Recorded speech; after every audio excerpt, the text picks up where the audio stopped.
सबसे पहला रिएक्शन कच्चे तेल ने दिखा ही दिया। एक बार फिर से उबाल पर हम कच्चा तेल देख रहे हैं।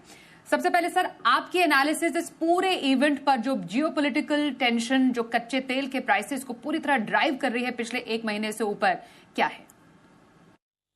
नमस्कार, आपका बहुत बहुत धन्यवाद आपके शो पर बुलाने के लिए।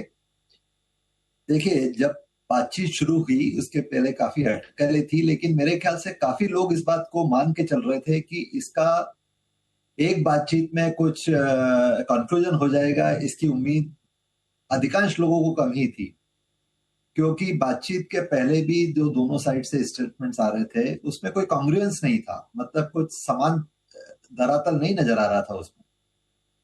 आज की तारीख में दोनों जो साइड्स हैं वो अपने अपने बातचीत पर ही अड़ी हुई हैं और दोनों को लगता है कि वो जीत रहे हैं और इसके कारण बातचीत सक्सेस नहीं हुई। लेकिन इससे एक फायदा जरूर हुआ कि दोनों साइड एटलीस्ट बैठकर बात कर सके, जो भी वो भी एक पॉजिटिव ही देखना चाहिए।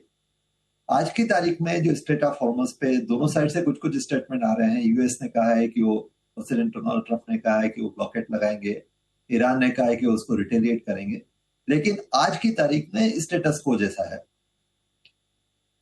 और लेकिन इसका एक की पॉसिबिलिटी ऑफ एस्केलेशन के कारण आज की फिर से क्रूड में उबाल आया है और 100 के ऊपर चला गया है। लेकिन ये जो प्राइसेस ऊपर जैसे 119 से 95 आई थी या 95 से 102 जा रही है, ये न्यूज बेस्ड है जिसको रिस्क को और स्पेकुलेशन को लोग उसमें फैक्टर कर रहे हैं। आज की जो स्थिति है, यदि वैसा चलता है तो ये इसी दौरान 102, 105, 100 इसके आसपास चलता रहेगा। लेकिन यदि कुछ ग्राउंड एक्शन होता है, कुछ एस्केलेशन होता है, यदि कुछ बात एकदम से उबलती है तो उसके बाद फिर ऊपर जाने का चांस है। पिछली बार height of the escalation sir, क्योंकि ऐसा लग रहा है, बिल्कुल सही बात बोला सर आपने।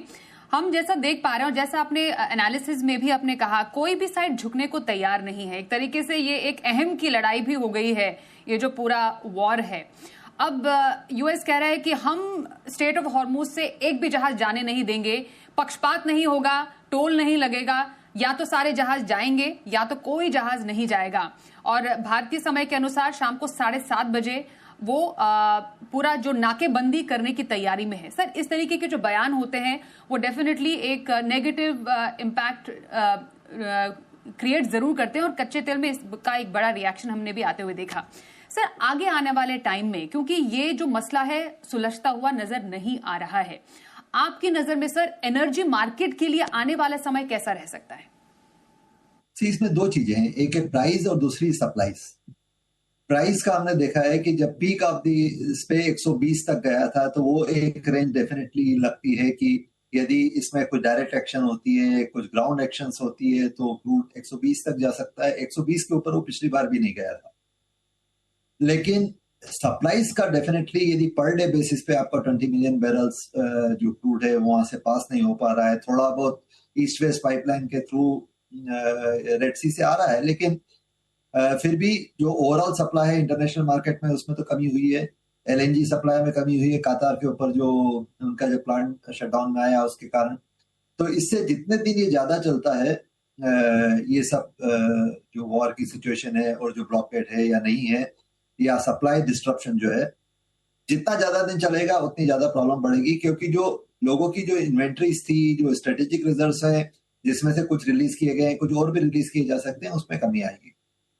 तो इस चीज का जल्दी जल्दी सॉल्यूशन होना जरूरी है। प्राइसिंग तो एक बात है, लेकिन सप्लाई के कारण भी अभी तक जो है, जो दूसरे देश हैं लाइक जैसे रशिया है या अमेरिका है, वहां से सप्लाई आ रही है, लेकिन फिर भी मिडिल ईस्ट एक बड़ा प्लेयर है इसमें। और यदि वहां क्या सप्लाई नहीं आती है तो इंटरनेशनल तेल और गैस मार्केट में डेफिनेटली इसका फर्क पड़ेगा।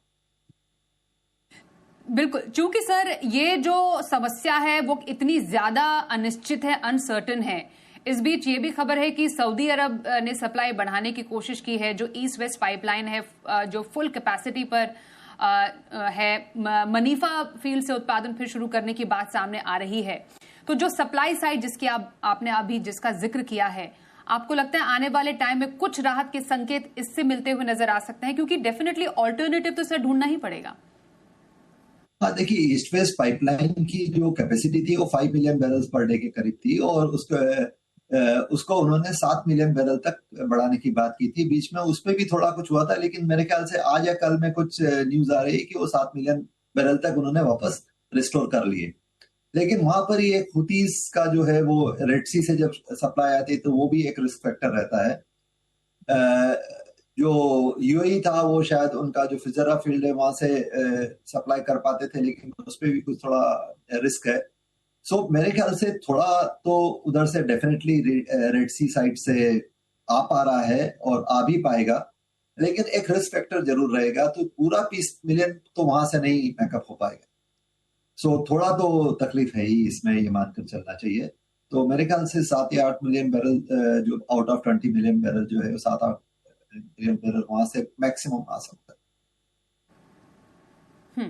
बिल्कुल सुराना सर, थोड़ा सा भारत के परिप्रेक्ष्य में जी बात पूरी कीजिए सर। क्या रशिया वगैरह से या वेनेजुएला वगैरह से जो क्रूड पहले नहीं आ पा रहा था वो अभी सैंक्शन नहीं होने के कारण वो आ पा रहा है, तो वो एक पॉजिटिव साइन है। जी, तो काफी सारे फैक्टर्स हैं जो डेफिनेटली डिटरमिन कर रहे हैं कच्चे तेल की इस पूरी स्थिति को। सुराना सर, भारत के कॉन्टेक्स्ट में समझना चाहेंगे, क्योंकि पिछला एक महीना जो रहा है वो गैस किल्लत के चलते काफी सेक्टर्स को प्रभावित कर रहा है, हाउस होल्ड्स को प्रभावित कर रहा है, और जिस तरीके से सरकार ने कई कदम उठाए हैं कि जिससे किल्लत ना हो। सर, कैसी स्थिति आप आगे आने वाले समय में भारत में देख रहे हैं? क्या तैयारियां आपको लग रही है? ये किल्लत एक बार फिर से बहुत ज्यादा ना हो जाए, खासतौर पर हाउस होल्ड्स को लेकर या बाकी जगह जो गैस की जो सप्लाई होती है उसको लेकर हम कितने तैयार हैं? देखिए, ये युद्ध जो है करीब 40 दिन से चल रहा है, लेकिन हमें ये मानना चाहिए कि भारत सरकार ने इसको काफी अच्छी तरीके से नेविगेट किया है। आज की तारीख में हमें गैस मिल पा रही है, पेट्रोल मिल पा रहा है, डीजल मिल पा रहा है, ऐसी कोई किल्लत नहीं है। थोड़ा बहुत कहीं कहीं देखने में नजर आता है, लेकिन अदरवाइज नॉर्मल सप्लाईज चल रही है और प्राइस नहीं बढ़ाई गई है। जबकि हमारे आसपास के देशों में देखें तो हम काफी प्राइस इंक्रीज हुई है, कहीं कहीं तो सप्लाईज में भी काफी डिफिकल्टीज है। तो उस हिसाब से भारत सरकार ने जो भी एक्शंस उन्होंने लिए हैं उसको काफी अच्छी तरीके से हैंडल किया है। इंडस्ट्रियल सप्लाई गैस में थोड़ी तकलीफ जरूर हुई है, क्योंकि आपको रिप्रायोरिटाइज करना ही पड़ेगा। ये सिचुएशन नॉर्मल सिचुएशन तो नहीं है, और जब आपका एक मेजर सप्लाई सोर्स कॉन्स्टेंट हो जाता है तो उसमें कुछ न कुछ एक्शन लेनी ही पड़ेगी। लेकिन उसमें भी धीरे धीरे रिलैक्सेशन दिया गया है। तो आज की तारीख में हमें हाउस होल्ड गैस या एलपीजी में कोई किल्लत नहीं हुई है। इंडस्ट्रीज में डेफिनेटली थोड़ा रिस्ट्रिक्शन था, वो धीरे धीरे क्लियर किया जा रहा है। तो और अभी तक तो सप्लाई आया, स्टेट ऑफ हॉर्मस से भी कुछ एलपीजी और एलएनजी की और ऑयल के शिप्स आए हैं, इंडिया के 7-8 शिप्स आए हैं। तो इसमें सभी प्लेन पे यदि अल्टरनेट सोर्सेस हो आपके, अमेरिका से, ऑस्ट्रेलिया से, अर्जेंटीना से, अमेरिका से, वहां से हमारी सप्लाईज आए हैं। और एक्साइज ड्यूटी के रिडक्शन के कारण उसको साथ साथ यहाँ की इकोनॉमीज को भी हैंडल करने की कोशिश की गई है। एलपीजी सिलेंडर के बीच में गैप बढ़ा के उसको रिप्रायोरिटाइज करने की भी कोशिश की गई है। तो वो सब एक्शन सरकार ने ली है, और साथ में